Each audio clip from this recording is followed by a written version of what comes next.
So of course, there are situations where, yeah, you have fear, and it's not a big deal. It's normal, I think there is no shame or there is no problems to have fear. It's a very good reflex. It's a very good thing. If you have fear, that means you are in the reality and you perfectly understand the situation where you are.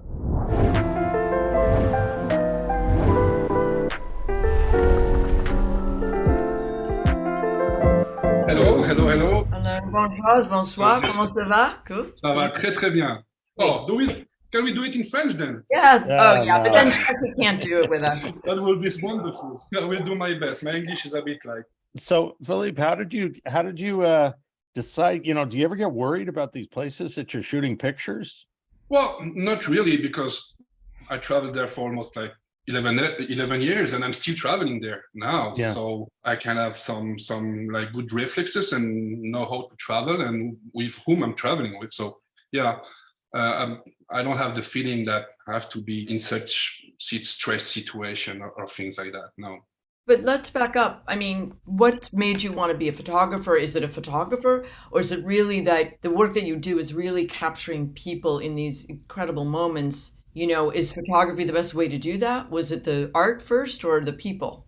No, I think, long story short, I started making pictures of my friends at like 14 years old in Swiss Alps, skiing and snowboarding stuff.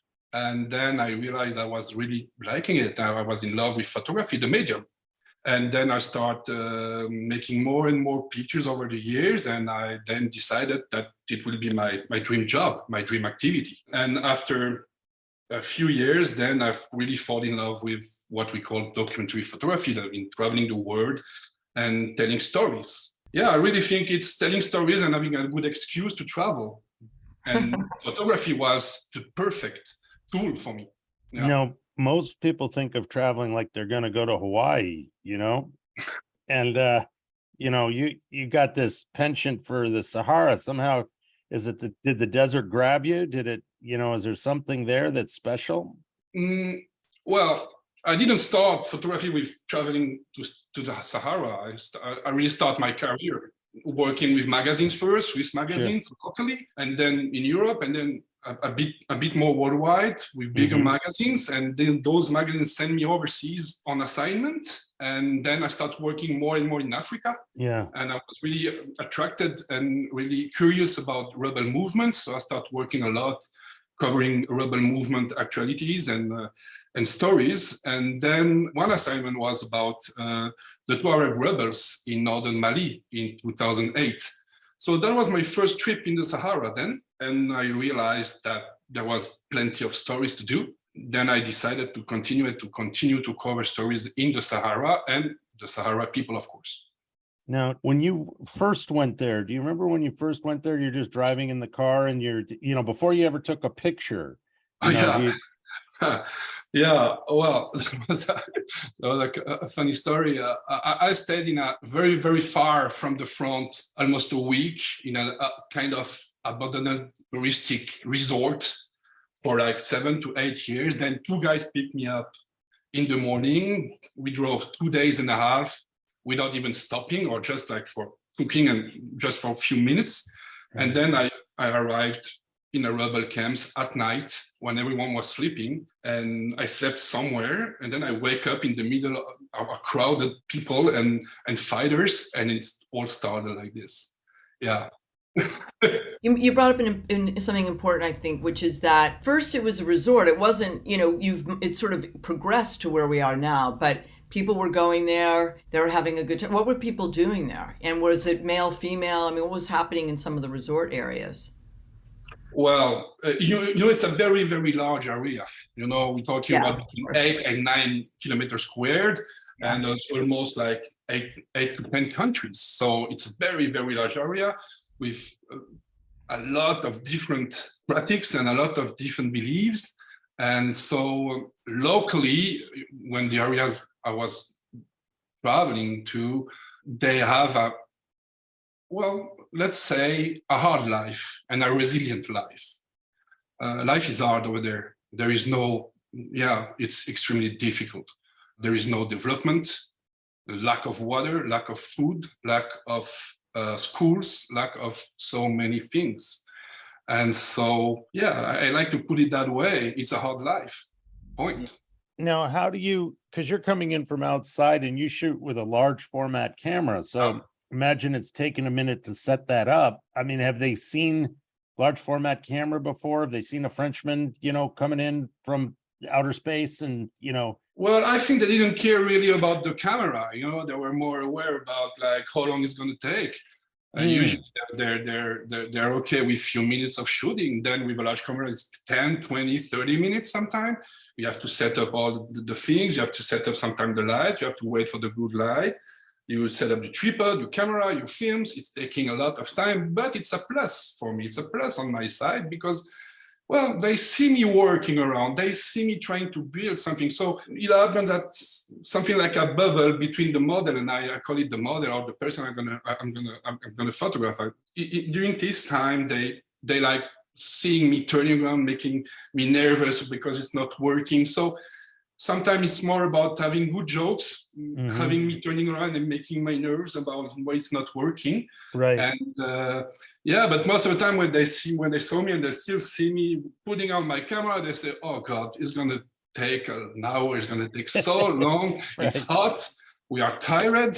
It's not gonna be easy again." So most of the time they try to make me working quicker. Yeah.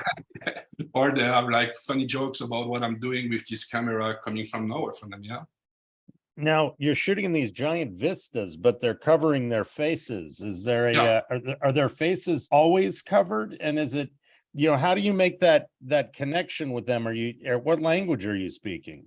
Oh, well, I have many contacts and many translators I'm traveling with, many guides and fixers. So, mostly I always hanging out with an Arab translator or a Tamashek translator or a Tubul, the Teda translator, which is a friend, by the way, most of the time. And the connection is really like easy. We're spending so many times together before shooting. We come in some place, we stay a few days or few hours, and then we eat together, we drink tea together, we sleep all together in the same area. So I'm not coming somewhere and then start working directly.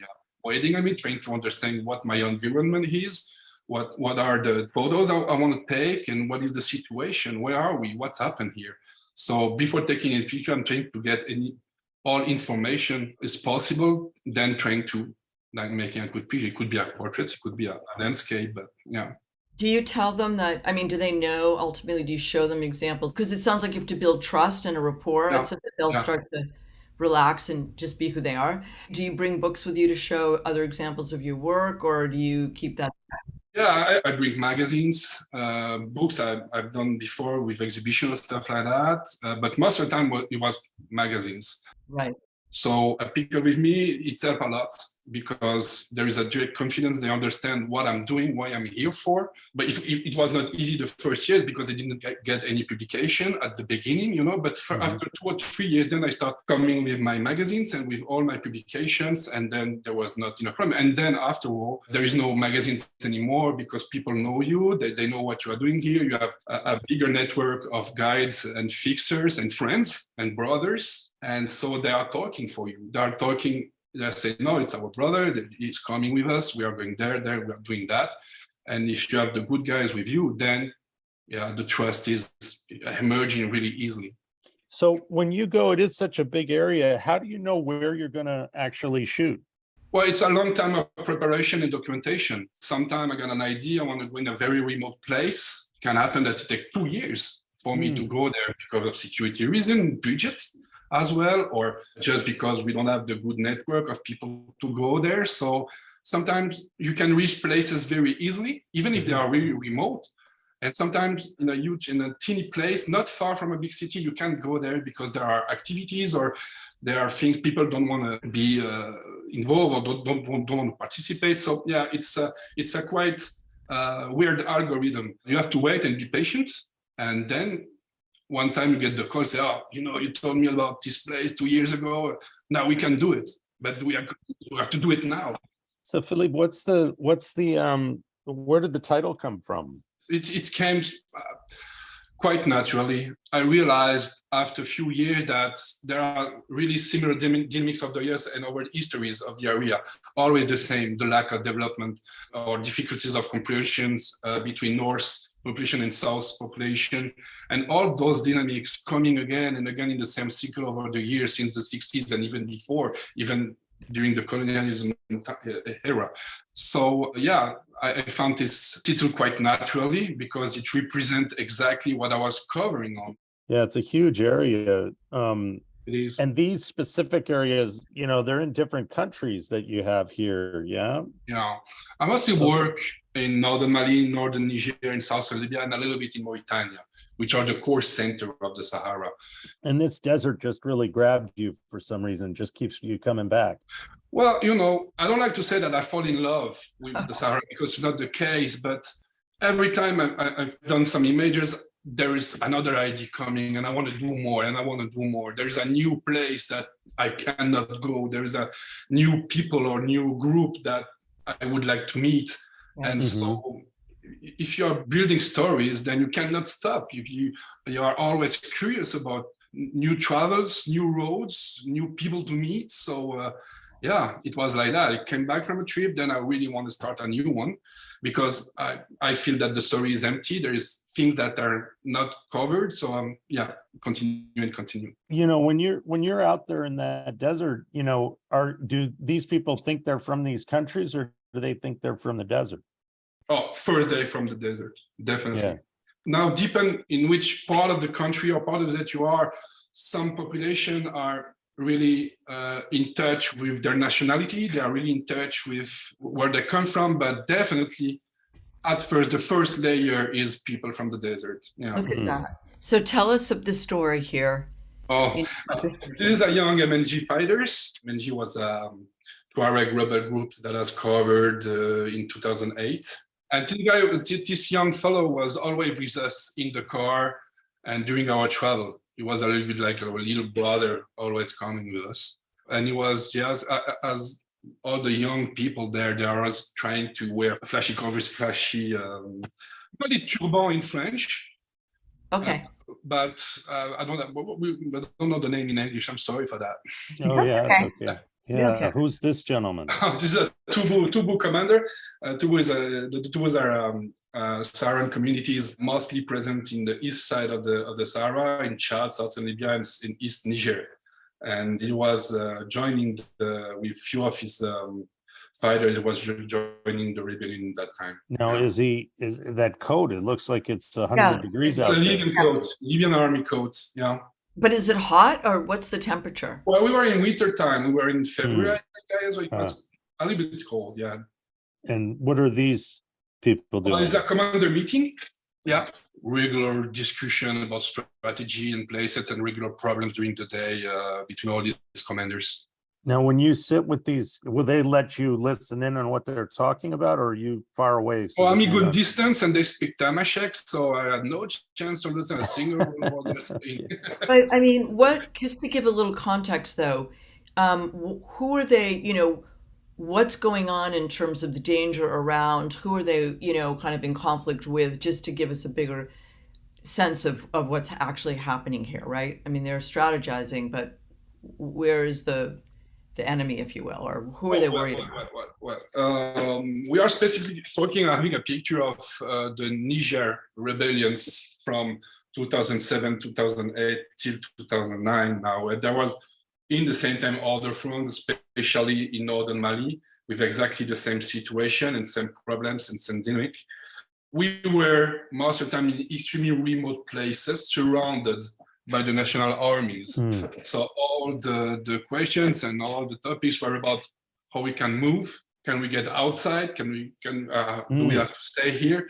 There was not a lot of combat because desert combat, it's not really often. It's something that comes with few strategies, and there was not a lot of action. There was not a lot of action during this time. And so the most discussion between me, the commanders, my guide was where we can go. Do we have to stay here for weeks and weeks, which happens? Or can we move a little bit around, or where are the dangers? And even them didn't know exactly where the danger is, what's happened outside this little valley or the few valleys they were in control of. So yeah, it's always a bit chaotic, and you never get the really good point of sense of the real situation because, well, they don't share all those information. They don't like to talk about their own difficulties. They're always trying to promote their fight, their political issues. So that was the case, well, in 2018 Northern here, yes. But there's so many people that you could go with, or kind of try to document. What is it in particular that draws you to this group, for example? What are they doing that you feel the need to show the world? Well, as I said before, I was really attracted, and I'm still working on rubber groups and the links between all these rubber groups that I meet and I travel with. And the MNGs as the ADC for Another Menu was one of these groups I was trying to follow and collect images and words and stories to have a better understanding of what is to be a rebel, what is a rebel life, what is to be a rebel. And I got this opportunity to join them through an assignment, and I jumped on it and I said, okay, I want to do it. And then it was a starting point for me because I didn't make a lot of documentation before. So I made all my documentation on the field with them, trying to understand the history of the groups, history of the population, and then trying to understand what's going to happen in the years after. And after all those discussions, interviews, meetings, then I realized that there's going to be a shift coming, new threats coming on, which are bigger than the rebellions, which are bigger than the political issues that they were fighting for in 2008, 7, 8, and 9. And after all those discussions with commanders, but also with civilians, families, friends, and everyone, then I started working on a larger project, which concluded with the dynamics of dust. What was the band? What was going on there with the band? What was that? What were they playing? It's a funny story. We were waiting for a few days in this little place, and we saw a truck full of instruments, packed, brand new instruments passing by. I was like, okay, I start talking about it, ask many questions. What are you doing with it? I mean, brand new guitar packed, brand new battery packed, speaker packed, everything was brand new. And they tried to explain me that, we are bringing a tribe rock band, and this rock band will travel in all our camps and make music for our fighters and for the local communities, and we are trying to do something like that. So is this the Beatles of the area? That's what it's kind of the Beatles of the area, yeah. And, were they actually performing or playing? They were actually, no, they make me a favor this time, because usually, because of the hot and in the sun, we cannot play at open air like that. It's at night most of the time, but the occasion was so big to have a rock band in the middle of the desert, especially where we just saw the trucks but not the singers and the players. And every day after that, I was asking about this, where is the group coming here, when the group is coming. It took like 4 or 5 weeks for the groups to coming again in our direction.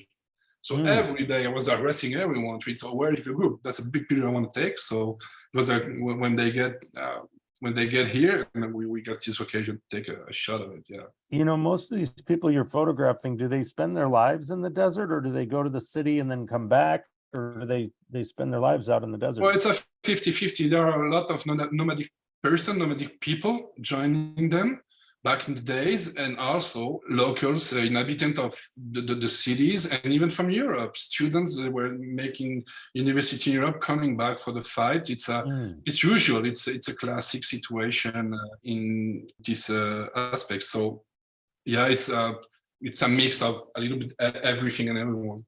Mm-hmm. Their clothes in this image all seem very clean and sort of pressed. Are they am I reading it wrong? I'm not sure. No. Reading it wrong? I didn't focus. Well, no, I mean, it's just. I think we're focusing on the guns here, Jesse, but the weapons are really old, and the shoes. Guns, yeah. Look at the shoes. The shoes are fantastic. Particularly the gentleman in the middle. I guess the shoes in the middle tells everything, right? Yeah. It says everything, right? I mean, okay, well, what it says to me is, well, first of all, you have the weapons, so there's one thing, but then there's this kind of convergence of Western, Eastern culture. Yeah, definitely. And really dressing for the day, right? So people get dressed up to go to work, but here we are, we're dressed up to go to work.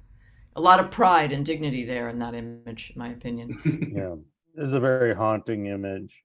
Yeah. Oh, well, this is typically the accident that can cause working with a large format camera is a double exposure. And it's only by accident. And I put it in out of the edit for many, many years. And then I realized that, an accident could be sometimes a good thing. So I put it on the edit again. And it's a good place in the book. Yeah. So you're shooting with film, so it's not a digital back, yeah? No, it's film. It's even in diapositive in Nectar, so it's even harder sometimes, especially with the weather conditions and the temperatures, because the film start process himself over the days. So I had to be focused on always having my material in the shadow and always not being too careless and having spending a lot of energy trying to protect the films because I mostly stays between 4 to 6 to 8 weeks on the field, and which means there is no refrigerator, it's only hot. So the films start to process themselves, and sometimes there are bad surprises coming out of the lab. Yeah. So how many images will you do in a 6 to 8 week period?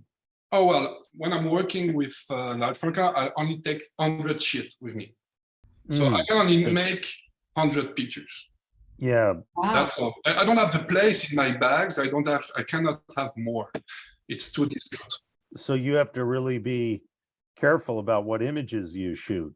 Yes, and sometimes it's a shame because I especially when you are making portraits, you're always looking for the fraction second that when the people in front of when people you take photos of is right at the good position, looking at you the right way, and it's not coming very easily. And sometimes I need 5, 6, 7 shots of the same person to get it, and so it always reduces my films and my pictures all the time. So if I take 10 shots of the same guy for portraits, then I don't have enough sheets for sheets are the films for a good landscape or for other portraits. So I have to make some math to having it the right way.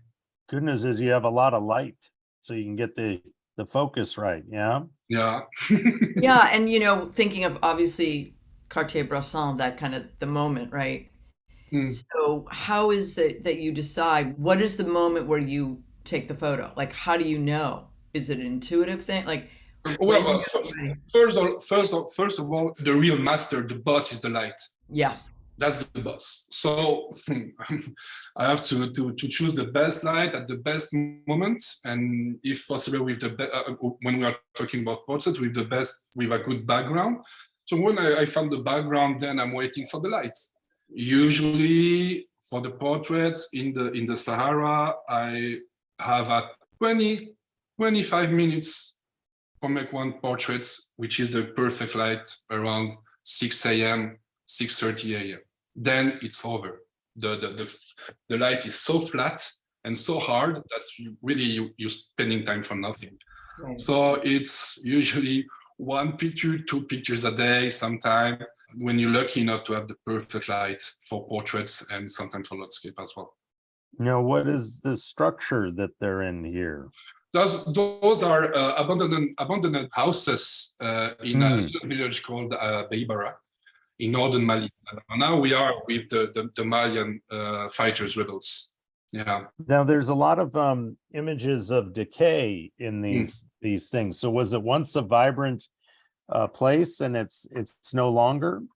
It seems like something happened in these places, and there was bad, a few days before I showed up, there was a huge fight, and it was really fresh. And we took a bit longer to get there. It was a long travel in the city, in an area called Tinzaouaten, which is really close to the Algerian border. And it was a very strategic place for the Malian army and Malian government back in the day. But in the same time, it was a really historic and fundamental place for the Tuaregs.